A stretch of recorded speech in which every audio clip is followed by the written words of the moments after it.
সম্প্রতি বাংলাদেশে ছাত্রদের গণঅভ্যুত্থানের পরে পতন হয়েছে শেখ হাসিনা সরকারের। তবে বাংলাদেশ বর্তমান সরকার মনে করছেন, যদি ভারত বাংলাদেশের আভ্যন্তরীণ বিষয়ে কোনো খবরদারি করতে চায়, তাহলে ভারতের সেভেন সিস্টারের দিকেও বাংলাদেশের নজর দিতে হবে। আসুন জেনে নেই সেভেন সিস্টার কাকে বলা হয়। ভারতের সেভেন সিস্টার বা সাত বোন হল উত্তর পূর্ব অঞ্চলের 7টি রাজ্যের একটি সম্মিলিত নাম। এই 7টি রাজ্য হল অরুণাচল, আসাম, মণিপুর, মেঘালয়, মিজোরাম, নাগাল্যান্ড, ত্রিপুরা। কেন তাদের সেভেন সিস্টার বলা হয়? এই 7টি রাজ্যের ভৌগোলিক, সাংস্কৃতিক এবং ঐতিহাসিকভাবে পরস্পরের সাথে ঘনিষ্ঠভাবে যুক্ত।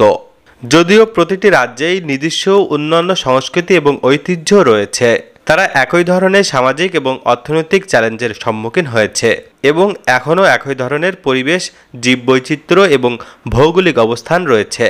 ভারতের মূল ভূখণ্ড থেকে বিচ্ছিন্ন হওয়া এবং পার্বত্য ও বনাঞ্চল দ্বারা বেষ্টিত হওয়ার কারণে এই রাজ্যগুলো নিজেদের মধ্যে বিশেষভাবে সংযুক্ত এবং পরস্পরের উপর নির্ভরশীল হয়ে উঠেছে।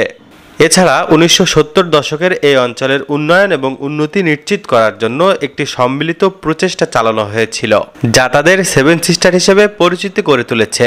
বর্তমানে সিকিম রাজ্যকেও এই অঞ্চলের সাথে অন্তর্ভুক্ত করে সেভেন সিস্টারের সাথে অষ্টম বোন বা অষ্টম সিস্টার হিসেবে উল্লেখ করা হয়েছে। সিকিম যদিও ঐতিহাসিকভাবে সেভেন সিস্টারের অংশ ছিল না। ভারতের মুক্তিকামী কয়েকটি সংগঠন চায় ভারতের বেশ কিছু অঙ্গরাজ্যকে আলাদা রাষ্ট্র হিসাবে প্রতিষ্ঠা করতে, কিন্তু ভারত নানা কৌশলে এ সকল অঙ্গরাজ্যগুলোকে আলাদা রাষ্ট্র হিসাবে প্রতিষ্ঠা করতে দিচ্ছে না। উল্লেখ্য, ভারতের সেভেন সিস্টার সিস্টেম যদি একবার ভেঙে যায়, তাহলে সেটি হতে পারে ভারতের জন্য বিপজ্জনক।